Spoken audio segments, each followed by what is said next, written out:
All right, so we have a state table, and in the state table, I'm gonna go ahead and do A anyway, just so I have the whole thing. So in the state table, we have K, L, M, and N, and then we're told that K is 1, 1, L is 0, 0, and M is 0, 1. So I'm going to do something similar, so not the exact one, because I don't want to do your homework problem. But let's say I have a state table that is, we have the present state, and then we have the next state for R equals 0 and R equals 1, and we have output C.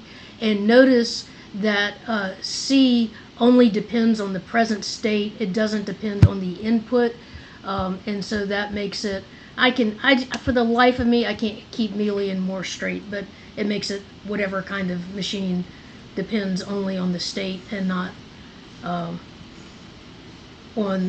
the input. So I'm just going to call mine A, B, and C, and I'm just making these up.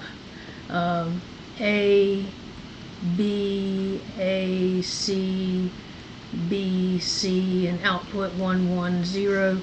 And I'll say A equals 1, 1, B equals 1, 0, and C equals 0, 1. And so the first thing that you do is you change this to these values. So this becomes 1, 1, this becomes 1, 0, this becomes 0, 1. So 1, 1, 1, 0, 1, 1, 0, 1, 1, 0, 0, 1. And then now I'm going to redraw it.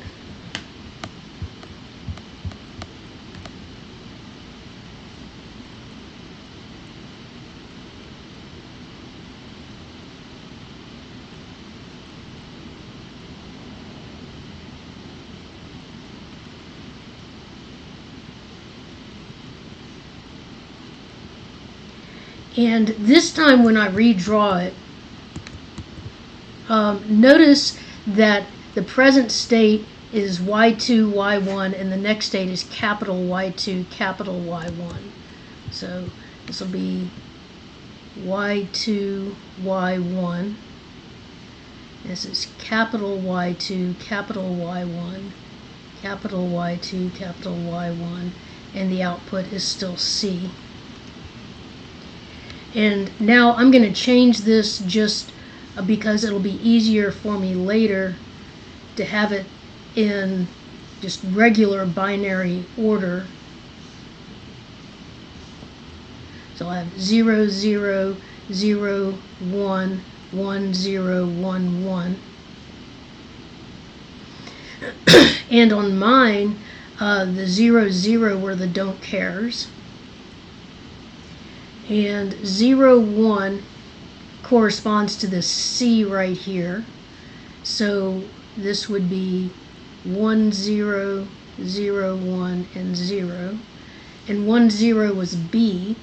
So that's 1, 1, 0, 1, and 1. And 1, 1 was A, which is 1, 1, 1, 0.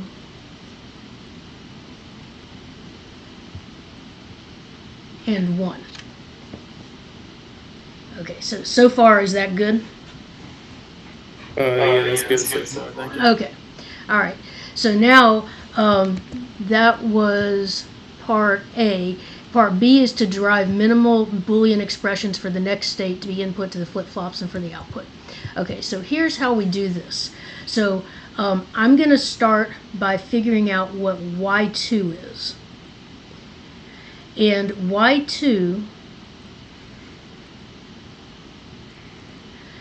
depends on R and Y2 and Y1. So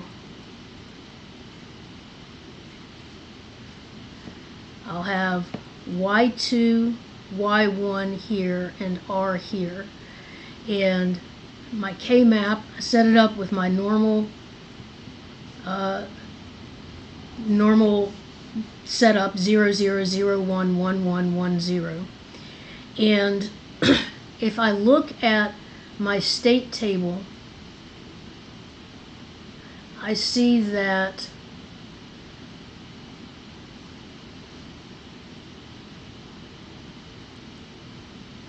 this first column is Y2 when R is 0.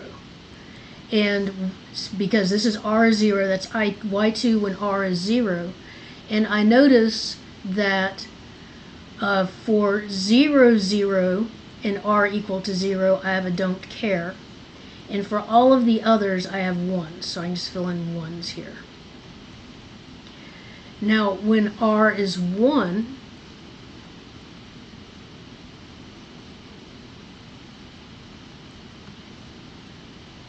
right here, when R is 1,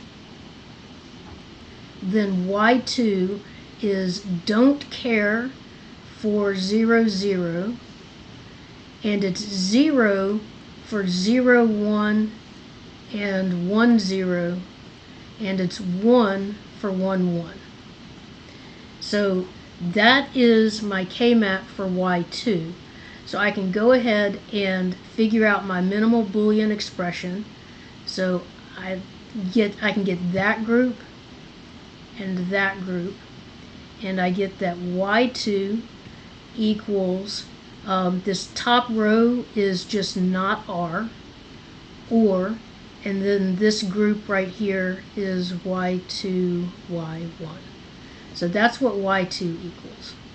Now I'll do Y1, and just stop me if you have any questions. And Y1 also depends on little y2, little y1, and R.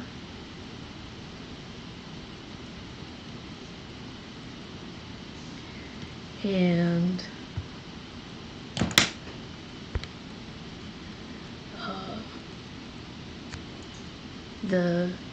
this right here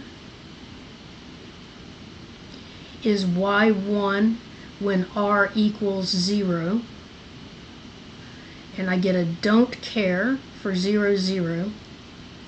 I have a 0 for 0, 1, and I have a 1 for both of those. And then right here, that was a 0 in that one.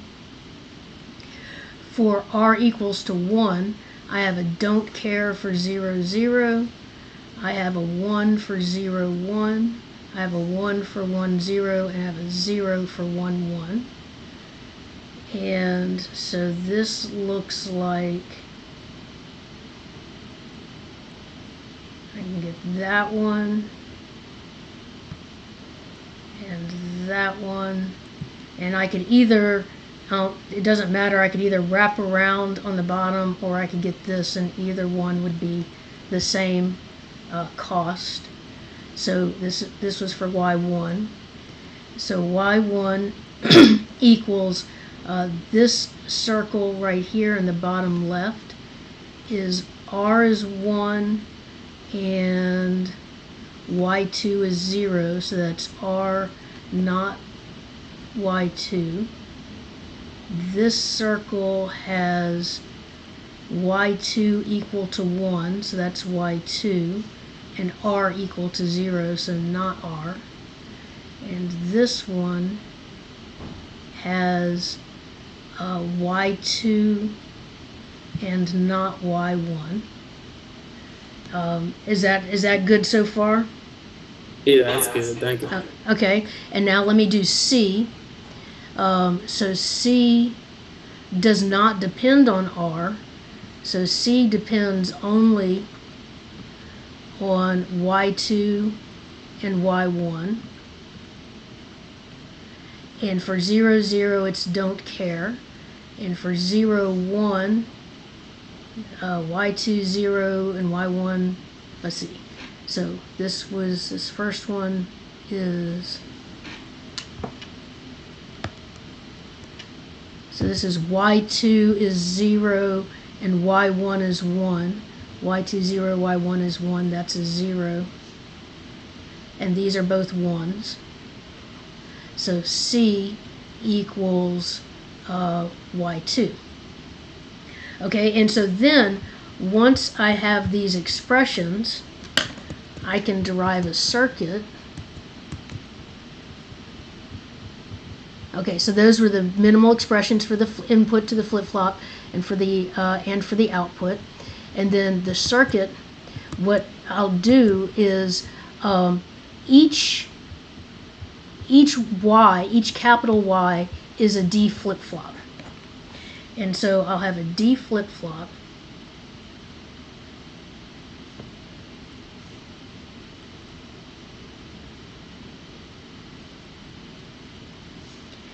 And I'll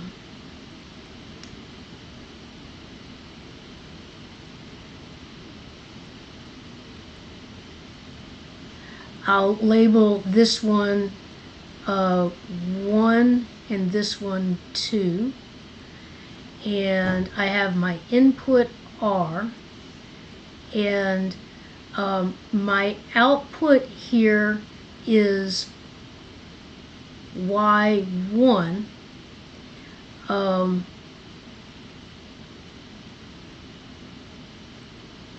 But that is also going to be, when it's used as an input, then it's actually, I think I have that backwards. Yeah. So this output is little y1.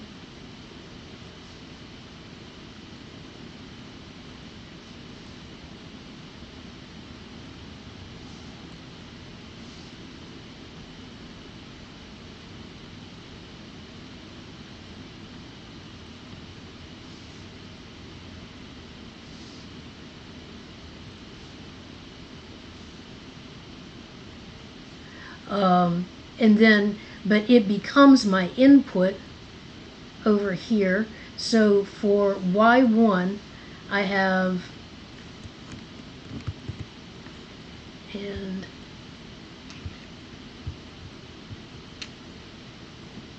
this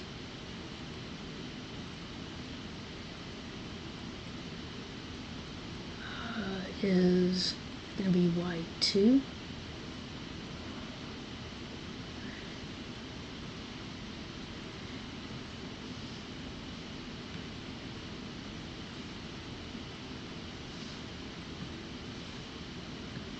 Okay, so my input is the OR of 3 ands, and it's R and not Y2.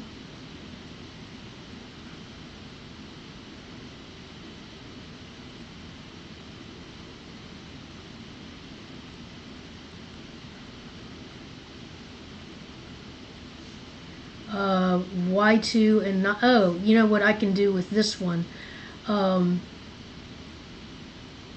So if I have R and not Y2, or not R and Y2, that is equal to R exclusive OR Y2. So I can save myself a little bit on a circuit here.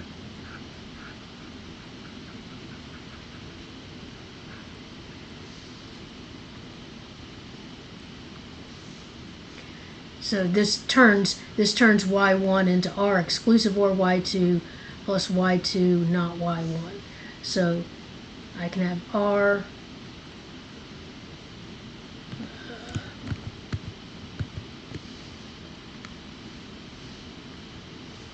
one day I will draw a neat circuit, but I don't know when that day will be.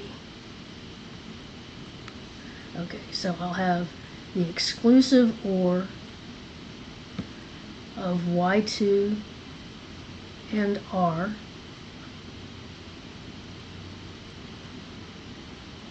and I will OR that with Y2 and not Y1.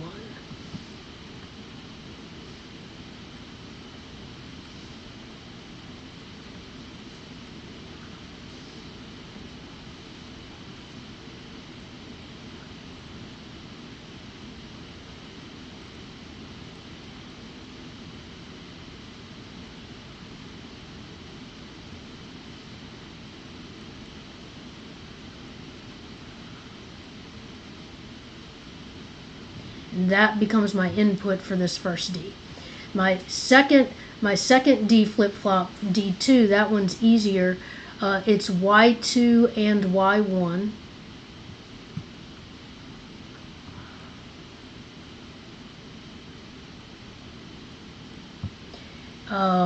ORed with the knot of R.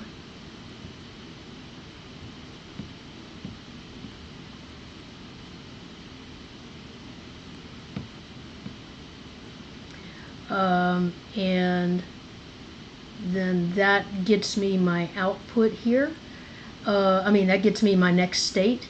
And then for my output, which was C, C was just Y2. So I can just write C right there. And that gets me my circuit.